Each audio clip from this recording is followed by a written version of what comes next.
Здравейте, приятели! Аз съм Иво и това е новия епизод на нашия канал. Какво си ни пригласил тук? Ципура от Гърция. Реално магазинчето е много яко. Прясна ципурка. Изчистиха ни я на място. Намерихме си от този hidden gem в центъра. Ще даваме ли информация за това къде е? Не дам. Като ни спонсорира. Не, ще кажа. Добре. И тук ще излезне магазина. Тук ще излезне следващия ни епизод. Така не знам дали мога. Така. Ципура, бели аспержи и използвах изкуствения интелект на Samsung Gemini да ми даде рецепта. Как да ги направя? Още един спонсор. И това е, как му беше името? Не знам да ще го кажем правилно. Скоря. То не го ли пише отдолу на кутията? Не е лепнато. Добре, ще го изпиша на екрана. Миналата година в Гърция, в Кефалония, я пробвахме за първи път. Ани преди това ми беше говорила за нея. Изглеждаше малко странно, честно казано. И съвсем случайно мисля, че го пробвахме. Или не, видяхме го в менюто и ти беше дай си поръчаме. Аз бях малко дали, но го поръчахме и беше много вкусно. И тарама салата. То ще стане много булка. Горе. Ето я. Тарама салатка. Пак от това малко магазинче. И едни крекери. С много интересна история, която Ани може да ви разкаже. Здравейте и от мен! Сега ще ви разкажа за някои неща, които със Иво купихме. Този уикенд видях едно събитие, което се случва, така пише в Фейсбук, поне че става традиция да се случва всеки уикенд, всеки последен уикенд на месеца. Като този всъщност фермерски пазар, който се случва всеки последен уикенд на месеца, е фермерски пазар от участниците в Да хванеш гората, предаване, което предполагам повечето от вас знаят от телевизията. И отзад, точно зад Хилтън, то се води в Хилтън, все едно се случва събитието, но реално е, поне сега като бяхме двамата с Иво, беше отзад от външната страна на Хилтън, демек то беше отвън, може да отидете с кученце, защото ние оставихме Хенри в нас и след това ни беше тъжно, че можеше да го разходим в кучешкия парк, а пък ние си мислихме, че е вътре в самия Хилтън и затова не го взехме. И така много ни хареса пазара и се надяваме наистина да стане традиция да е всеки месец там поне веднъж. Не, че няма да поръчаме някои от нещата, които си взехме и онлайн, защото сме много доволни. И сега ще ви разкажа за първото нещо, което си взехме, има нещата на фирма Багри. Това беше така една от първите сергейки, на които застанахме с Иво и ни дават хората да опитаме от тяхното производство. Като дадоха първо на Иво кашкавал и на мен ми подават сиренце, така да опитам. Но аз виждам, че пише, че всъщност тази ферма се занимава с производството на овче мляко и овче сирене. Аз овче мляко и сирене и каквото и да е свързано с овце не ям. И така бързо бях някаква, опитах се така мило да кажа, че аз всъщност не ям овче мляко и благодаря много, че ми дават, но няма нужда, няма да ми хареса. При което мъжа така ми обясни, че ще остана изненадана и нека опитам. На мен ми стана удобно и взех сиренцето, като бях почти сигурна, че дори да има минимален вкус, просто няма да ми хареса. Знаем, че овчето сирене и овчето мляко са така с доста наситен вкус и мирис и просто не мога да си представя това нещо да не се усети.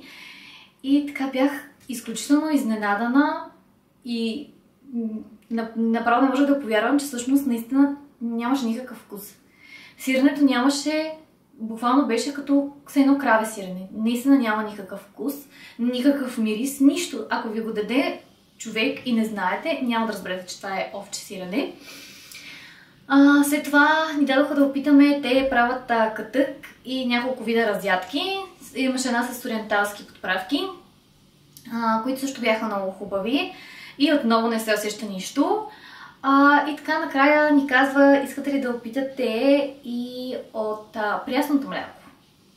И сипвах една чашка, аз първо давам на Иво и Иво пина и каза много е хубаво. И ми подава чашката и на мен и аз естествено, така, въпреки че всичко, което пробвах до сега нямаше вкус, си мисля, прясното мляко, не мога да си го представя да няма.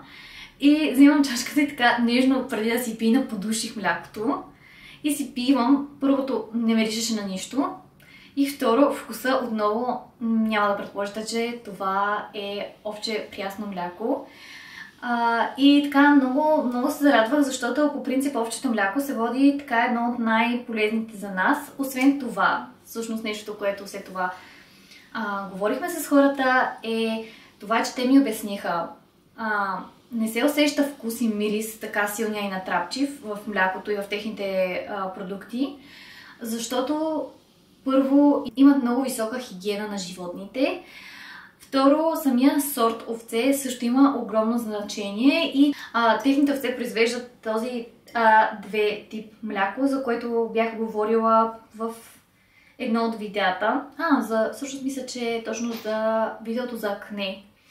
Бях споделила за различните типове мляко, които може да видите в профила на Healthy Delicious Анна. Тя ги е споделила и аз от нея научих. Да, самите крави също имат значение. Самите и кравите имат значение, и овцете имат значение. И също така исках просто да ви прочета набързо някои неща от сайта им, като видях също така, че в сайта си те продават, примерно има пакет за двама, който съдържа примерно 2 кисели млека, едно крема сирене, едно сирене, мисля, че нещо е такова. Просто много хубаво направен пакет, който по принцип в момента излиза 10% отстъпка, ако се вземе този пакет. Не знам дали винаги е намален, защото е пакет. Те се намират до природен парк Персина, край Белене. Да, фирмата Багри е така малка овцеферма и си имат мини мандра, в която произвеждат ръчно продуктите. Проследяваме пътя на млякото от пашата на животните до крайния продукт, за да гарантираме отлично качество. Исках да видя за самите... вижте, има дори, всъщност и го сега ще се изкефи на това нещо. Има да се върнат бурканите и да бъдат рециклирани. Разположена на територията на природен парк Персина, далеч от идеята за индустриализирана храна.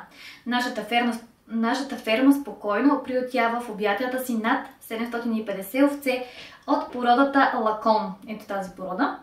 Под звуците на вятър и кучешки лай те свободно живеят в дивите, непокътнати пасища около река Дунав. Споделя, че наистина много си заслужава и е много полезно овчето мляко за нас.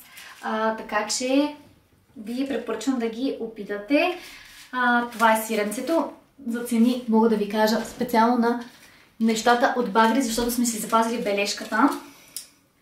Така че сиренцето е 300 грама и е 12 лева.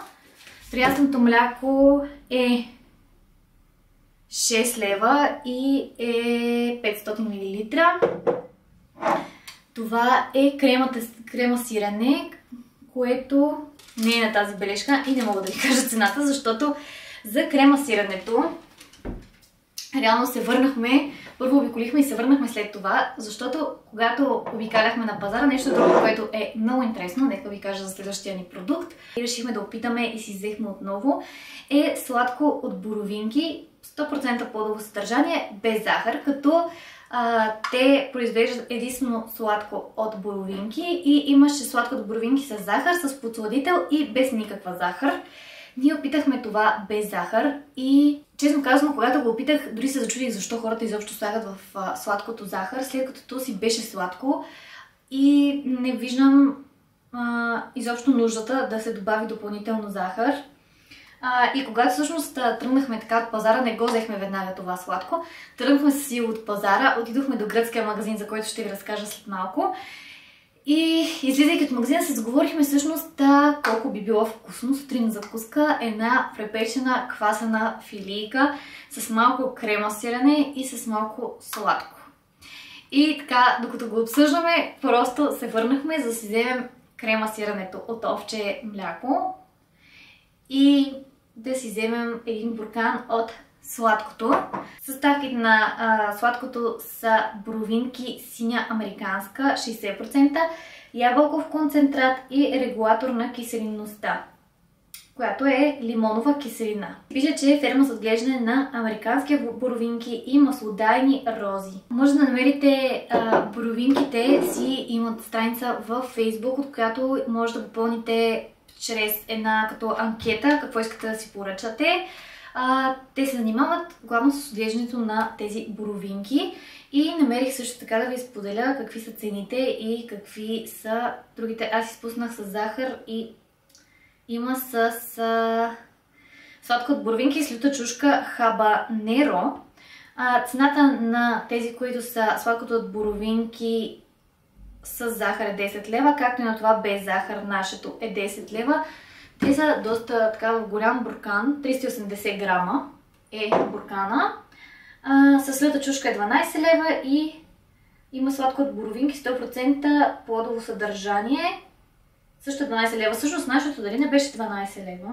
12 лева. Нашето пише, че е 60% боровинки. Добре, очевидно нашето е това, което е 100% плодово съдържание и е с, може би всъщност това, което е 10 лева без захар е с подсладител, Иво потвърждава, а пък 100% плодово съдържание е 12 лева, демек нашето. Така, продължаваме с ракията, която аз взех и беше много интересно, защото когато се застанах на тази стергия, жената, която продаваше ракията, се виждаше, че не е българка и така беше със светли очи, но си личеше, че не е и рускиня.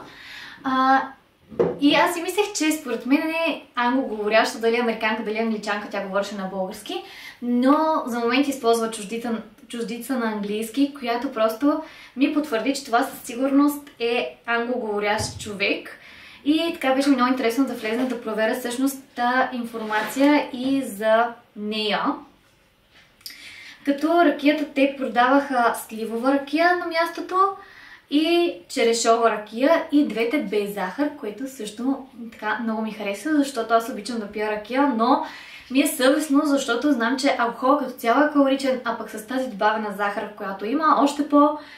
И така като чух, че е без добавена захар, много се радвах, защото така или иначе плода пуска захар и ракията си има натурална захар, не е нужно да добавяме още захар. И така, нека ви разкажа историята на всъщност ракията, която се казва, фирмата, която я произвежда, се казва Angel Love фирма. Да.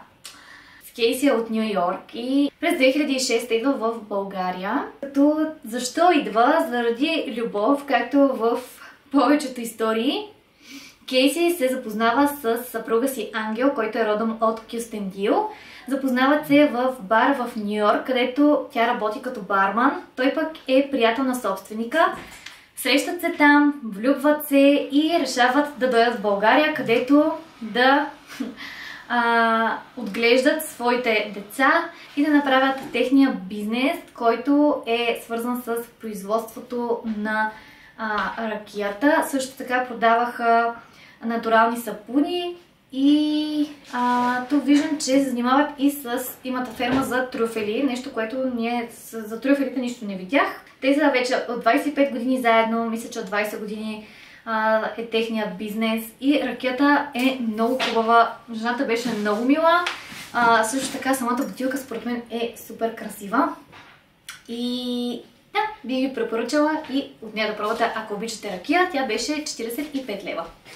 Положението им е пияни от любов. Да, така. Искат се запознават. Последното, което си взехме от фермата, Иво го избра, аз говорих с тате и нямам така, не успях да го опитам, но е варено пушен колбас, който е телешко месо.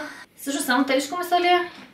Защото пише само телешко. Не, има и свинско. Фермата се казва Левка, предлага екологично чисто младо телешко месо директно от фермата. Стадото ни е свободно пасящо по поляните на Южен Сакар. И са си написали хората, че при отглеждането на животните не използват антибиотици, хормони и други препарати или химикали.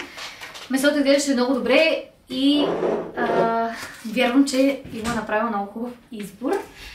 И така, това бяха нещата от пазара, фермерския пазар, който, както казах, задължително отидете да посетите.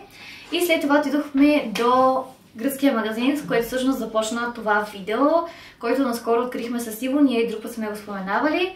Оттам си взимаме ципури и нещо, което така искам да споделя като за край на това показно, какво сме си купили уикенда.